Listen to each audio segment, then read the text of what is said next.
Critical ngayon sa ospital ang isang batang taga Navotas matapos siyang matagpuang duguan, bugbog sarado at may mga hiwa sa katawan.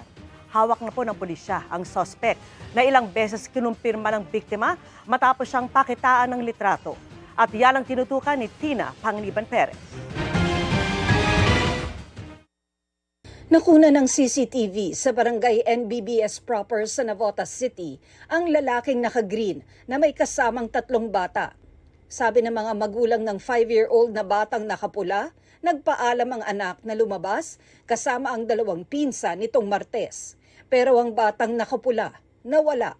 Hindi na nakita doon sa CCTV kung saan sila dumiretso. Pero palabas sila doon sa area kung saan nakita itong bata natin.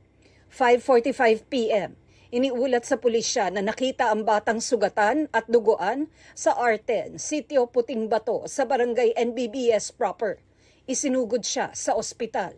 Based doon sa hospital, may laceration siya dito sa may tiyan, sa leeg, tapos may hematoma rito sa may left eye. Kaya may mga pasa rito yung bata. Napuntahan na ng SOCO ang lugar kung saan nakita ang bata. May nakita silang mga basag na mga bote, yung blood stain dun sa mga area kung saan nakita yung bata. And then yung may mga damit na were submitted sa ating crime laboratory. Hindi natin alam kung suspect o kaninong mga damit yon. So we're checking kung ano yung mga kaninong dugo, yung mga nandun sa mga evidence na natin nakuha. May hawak ng suspect ang pulisya. Ang litrato ng suspect ilang beses ipinakita sa biktima. So tinanong ng aming investigator in the presence ng mother na kung ito ba yung nanakit sa kanya. And 3 beses kinonfirm ng bata na yung sa picture na yon tsaka yung sa person of interest namin is yun yung nanakit sa kanya. Yung 2 bata na kasama niya doon sa CCTV,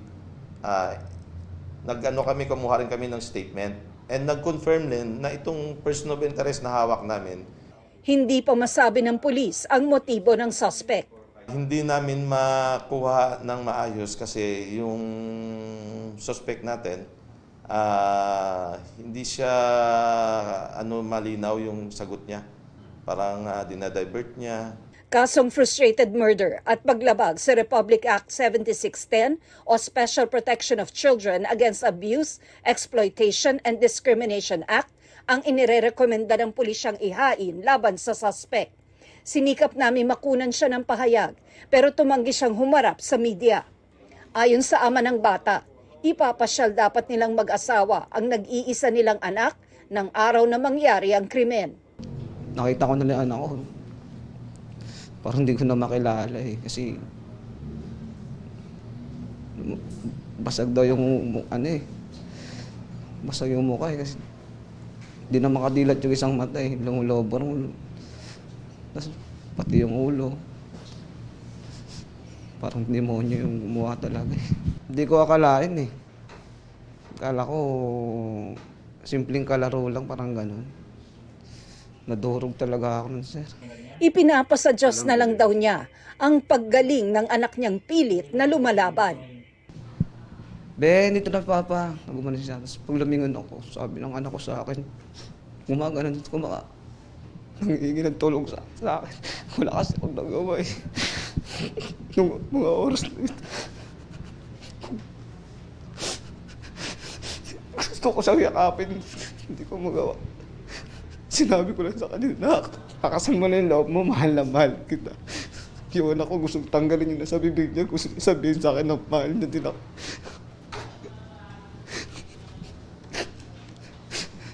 Critical po talaga kamaga.